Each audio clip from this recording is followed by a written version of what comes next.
নতুন করে FIR launch করবেন, আমাকে ধরুন ডিজির সাথে কথা বলতে নয়, এটা মাথায় রাখবেন। মাফিয়া দৌরাত্মের অভিযোগ পেয়ে কদিন আগে একই ভূমিকায় দেখা গেছিল পর্যটন মন্ত্রী ও শিলিগুড়ির বিজেপি বিধায়ক শঙ্কর ঘোষকে। দেখে নেবেন না, আমাকে যেন সেকেন্ড টাইম না আসতে হয়। আমি যদি সেকেন্ড টাইম আসি, সেটা কিন্তু আপনাদের পক্ষে ভালো হবে না।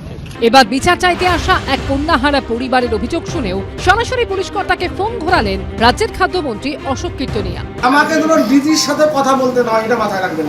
সরাসরি মানুষের অভাব অভিযোগ শুনতে জনতার দরবার কর্মসূচি শুরু করেছেন রাজ্যের নতুন মুখ্যমন্ত্রী শুভেন্দু অধিকারী।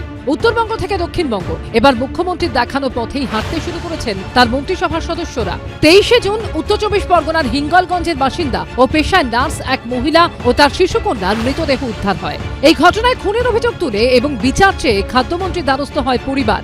ষড়যন্ত্র করে আমার মেয়েকে মেরে ফেলে সমুদ্রে ফেলে এসছে। ওসি আইসি জোর করে আমাদের থেকে এফআইআর লিখে নিয়েছে, থানাতে জোর করে লিখে নিয়েছে। এই অভিযোগ শোনার পরেই পুলিশি তদন্তে প্রাথমিক রিপোর্ট নিয়ে প্রশ্ন তোলেন খাদ্যমন্ত্রী। এটা আপনার লিখে নিয়েছেন যে মেয়ে মানসিক অবসাদে ভুগে নদীতে ঝাঁপ দিয়ে আত্মহত্যা করেছে। আপনারা কি করে বুঝলেন মানসিক অবসাদে ভুগে নদীতে ঝাঁপ দিয়েছে? আপনারা পোস্টমর্টম রিপোর্টের আগে এসব লিখে দিয়েছেন। পুলিশকে নতুন করে এফআইআর নেওয়ার নির্দেশ দেওয়ার পাশাপাশি পরিবারের পাশে থাকার আশ্বাসও দেন মন্ত্রী। পুলিশকে যেটা ন্যায্য ইনস্ট্রাকশন দেওয়া সেটা ইনস্ট্রাকশন দিল। কোনো রাজনৈতিক নেতার মাতুব্বরিতে কোনো কেসকে যেন ভুল পথে পরিচালিত না করে। অন্যদিকে সাধারণ মানুষের অভাব অভিযোগ শুনতে সরাসরি শঙ্কর কর্মসূচি শুরু করেছেন পর্যটন মন্ত্রী। সেখানেই এক সেনাকর্মী পৌঁছন মন্ত্রীর কাছে। তার অভিযোগ 2014 সাল থেকে তার প্রায় 11 কাঠা জমি জবরদখল করে রাখা হয়েছে। থানা এফআইআর এর পাশাপাশি প্রশাসনের বিভিন্ন দপ্তরে দৌড়াদৌড়ি করেও মেলেনি সমাধান। আমার জালাস নিজামতারা অঞ্চলের পাশেই 14 ডিসমিল জমি আছে।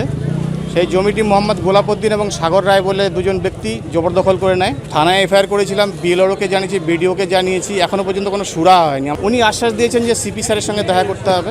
থানায় এফআইআর করেছেন, এরকম কোনো FIR copy along with the documents যদি আমার কাছে দেয়, লিগ্যাল প্রসিডিউর শুরু করবার জন্য আমি সিপি সাহেবকে বলব। জমি বেদখল করতে আইন অনুযায়ী প্রয়োজনীয় পদক্ষেপ করার আশ্বাসও দিয়েছেন মন্ত্রী।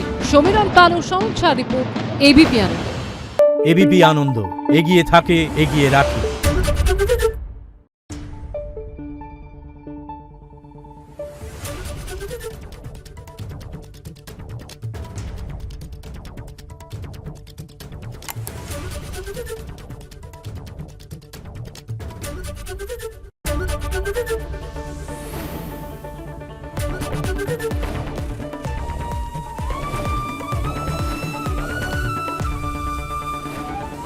এবিপি আনন্দ, এগিয়ে থাকে, এগিয়ে রাখে।